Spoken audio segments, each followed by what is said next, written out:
La Constitución cubana de 2019. Mi nombre es Mariana Camargo y yo les explicaré cómo hemos constituido nuestro video. La primera parte consta de los antecedentes a esta Constitución y será explicada por Brigitte Lasraville.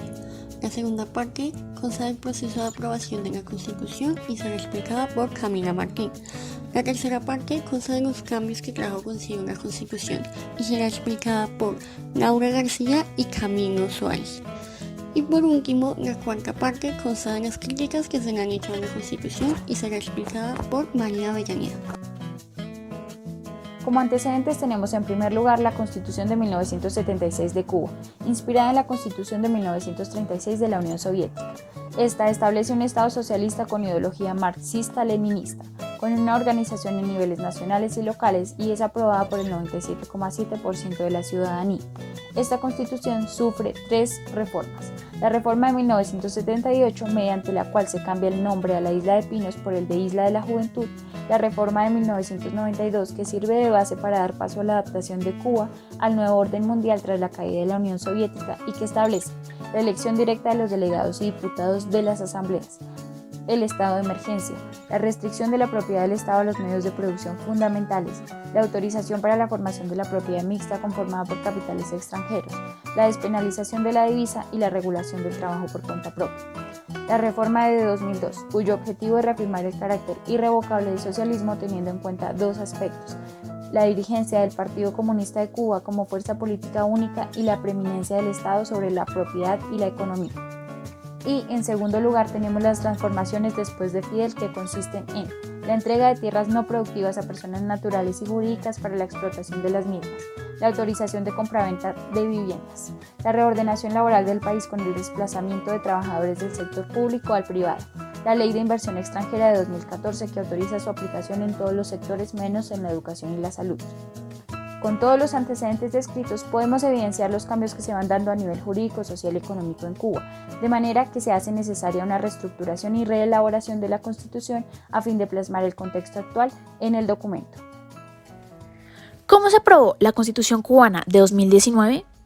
La Constitución cubana se aprobó después de 4 momentos principales. El primer momento tuvo lugar del 20 al 22 de julio de 2018, en donde la Asamblea Nacional del Poder Popular de Cuba inició un proceso para la aprobación de un anteproyecto de constitución que fue elaborado por un grupo del Buró Político del Partido Comunista de Cuba con una comisión creada el 2 de junio de este mismo año exclusivamente para este objetivo. El segundo momento ocurrió entre agosto y noviembre de 2018, tiempo en el cual el anteproyecto de constitución fue puesto en una fase de consulta ciudadana en donde los cubanos y cubanas discutieron sobre las necesidades y aspectos que deberían estar incluidos en la nueva constitución. A partir de esa consulta surgieron aproximadamente más de 9.000 propuestas, de las cuales el 50% fueron aprobadas y el otro 50% rechazadas. Además, un dato importante a destacar es que los residentes extranjeros también participaron de esta consulta. En un tercer momento, después de realizar los respectivos cambios con base a las propuestas ciudadanas recolectadas en la consulta, en diciembre de 2018 la Asamblea Nacional aprobó el proyecto final de Constitución, modificando casi el 60% del proyecto inicial. Por último, en febrero de 2019 se llevó a cabo un referéndum en el cual los ciudadanos y ciudadanas refrendaron la nueva Constitución. En esta consulta, un 84.4% del censo participó y, de un total de 7.8 millones de votantes, aproximadamente el 86.85% votó por la aprobación de la nueva Constitución, mientras que un 9% votó en contra, un 2.5% en blanco y un 1.6% fue anulado. Es de esta forma que fue promulgada la nueva Constitución cubana, la cual está compuesta por 229 artículos divididos en 11 títulos.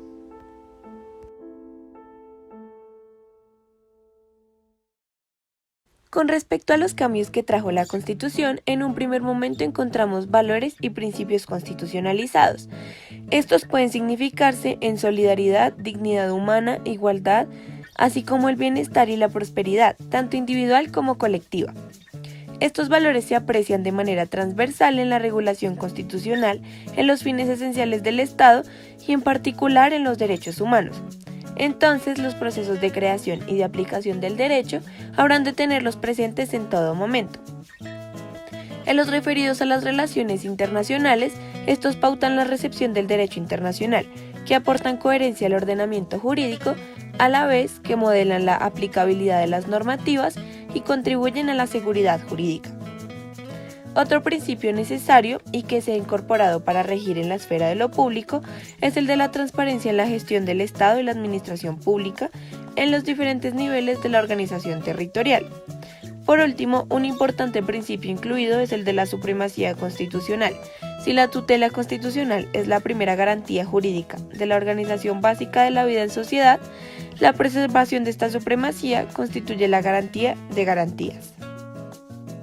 En segundo lugar, encontramos los cambios en el diseño económico, cambios que llaman la atención en cuanto a que se legaliza una nueva forma de propiedad que no había existido nunca durante los gobiernos de la Revolución, la propiedad privada.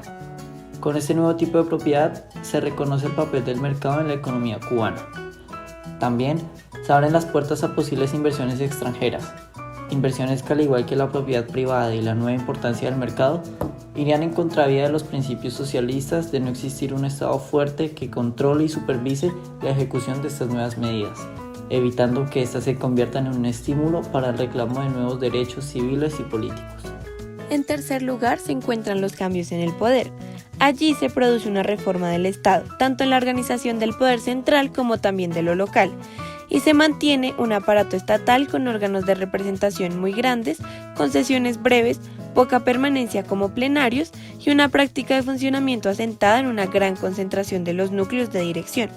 La nueva organización central y local no rompe la unidad del poder, aunque ya no es orgánica, sino asentada en la unidad de decisión, asegurada por la sujeción, rendiciones de cuentas y el unipartidismo. En cuarto lugar, hallamos los cambios en el sistema electoral. Después de 43 años, la nueva Carta restituye la figura de Presidente de la República, que será elegido por la Asamblea Nacional del Poder Popular a pesar del reclamo de parte de la población porque esta fuese una elección directa. A su vez, el nuevo presidente tiene la función de designar al primer ministro, cargo que también había desaparecido en la Constitución de 1976, y de proponer la candidatura del gobernador y vicegobernador provincial. Los diputados de la Asamblea Nacional del Poder Popular seguirán siendo elegidos de forma directa por los cubanos. Estos diputados, además de elegir al nuevo presidente de la República, tienen la función de escoger al presidente, vicepresidente y secretario del Consejo de Estado, que vio reducido su número de integrantes de 31 a 21 en esta nueva Constitución. Naturalmente, el proyecto de una nueva Constitución provocó opiniones divididas, muy distantes entre sí. A continuación, veremos las críticas de las que fue objeto la nueva Carta Magna Cubana del 2019. Todo comienza desde su concepción. El reconocido periodista Julio Batista Rodríguez afirma que esta Constitución no representa los intereses del pueblo, al ser formada bajo la tutela de una comisión que funcionó a puerta cerrada para presentar los resultados solo hasta el final, cuando poco o nada se podría haber cambiado. Otras personalidades, como Juan Carlos Cremata, un director de cine, señalaba que el referéndum no se hizo abierto a la posibilidad de que el pueblo cubano denegara el proyecto y que, por el contrario, la única vía era la aprobación, sin importar las medidas necesarias que se tuvieran que tomar para lograrlo. A raíz de esta preocupación de posible alteración de cifras, nos hicieron esperar las campañas de abstinencia de voto en redes sociales, un fenómeno muy reciente en la isla, tal como el acceso más libre a Internet. Durante el periodo anterior, en medio de las votaciones, se encontraban tendencias en Twitter como numeral yo voto no, numeral Cuba boicot y numeral yo no voto en contra de la campaña gubernamental yo voto sí. El clima político giraba en torno a una polarización entre buenos y malos, como evidencia un tuit publicado por la cuenta oficial de la Cancillería de Cuba. Yo voto sí porque la Constitución que vamos a aprobar nos dará los instrumentos legales para construir una Cuba mejor. Hay dos bandos nada más, el sí y el no. Del lado del no están los enemigos tradicionales de Cuba. Del lado de esa gente yo no puedo estar. Ahora veamos los 5 puntos más controversiales de la nueva Constitución cubana. En primer lugar, el no al matrimonio igualitario. Se conservó la ley de 1976, donde este contrato se define como la unión entre un hombre y una mujer y no entre dos personas como era la intención. Incluso, Mariela Castro, la hija de Raúl Castro, ha promovido durante años la lucha por la legalización de uniones entre personas del mismo sexo, más el gobierno tomó la decisión de omitir esta reforma para tener en cuenta los minoritarios sectores opositores religiosos sobre todo, con el fin de escuchar a todo el pueblo. Sin embargo, esta justificación fue tomada por muchos como algo conveniente. No obstante, no cerraron las posibilidades de incluir esta reforma en el Código de Familia en un futuro. En segundo lugar, la votación presidencial directa como otro aspecto relegado. Comparte con el punto anterior la característica de conservar un modelo de la Constitución de 1976. En Cuba, los ciudadanos eligen mediante el voto a representantes barriales, municipales y provinciales, pero no pueden elegir a sus máximos dirigentes de forma directa. Para estos últimos se genera una comisión de candidaturas conformada por funcionarios del gobierno y del Partido Comunista Cubano que se someten a votación ante el Parlamento. El problema es que estos máximos cargos se siguen escogiendo desde arriba, sin la mano directa del pueblo, lo que naturalmente genera un gran descontento. Se suma a esto la necesidad de un aumento en las estructuras colegiadas de poder, que permiten gobernar más colectivamente, según el politólogo cubano Ariel Dacal. En tercer lugar, el posicionamiento del Partido Comunista Cubano como un ser omnipotente. El debate en torno a esto comenzó con las declaraciones del presidente de la Comisión de Asuntos Constitucionales de Asamblea, quien aseguró que el Partido Comunista Cubano estaba por encima de la Constitución. La Constitución rectifica y continúa viendo al partido como único martiano fidelista marxista y leninista como la fuerza política dirigente superior de la sociedad y del Estado. Esta situación también perpetúa la percepción del pluripartidismo como un dogma antirrevolucionario y la ausencia de límites constitucionales para el Partido Comunista. En cuarto lugar, la rectificación del socialismo como única vía en cuanto al sistema político en función. La Constitución considera al socialismo el único modo en que el ser humano puede alcanzar su dignidad plena. Además, da el derecho de combatir por todos los medios, incluyendo la lucha armada, todo movimiento que busque cambiar el orden político, social y económico establecido. Entre las críticas, la que más destaca es que establecer un sistema como irrevocable no es dialéctico ni posible. La prueba es el mismo sistema cubano y los cambios que ha venido experimentando. En quinto y último lugar, se posiciona la aparición de una carta amplia de nuevos derechos reconocidos en la Constitución, tales como el acceso a la información y a datos personales, reconociendo su interdependencia, universalidad y progresividad. También se suman garantías constitucionales como el debido proceso, la tutela judicial efectiva y varias tipologías de familia. ¿Cuál es entonces el problema en este punto? Los sectores críticos señalan que a la par no se generaron los mecanismos necesarios para que los derechos se puedan garantizar. En Cuba sigue faltando un defensor del pueblo, por ejemplo. Concluyen que, en efecto, hay grandes avances con respecto a la de 1976, pero se queda corta con respecto a las necesidades del pueblo cubano y el contexto del siglo XXI.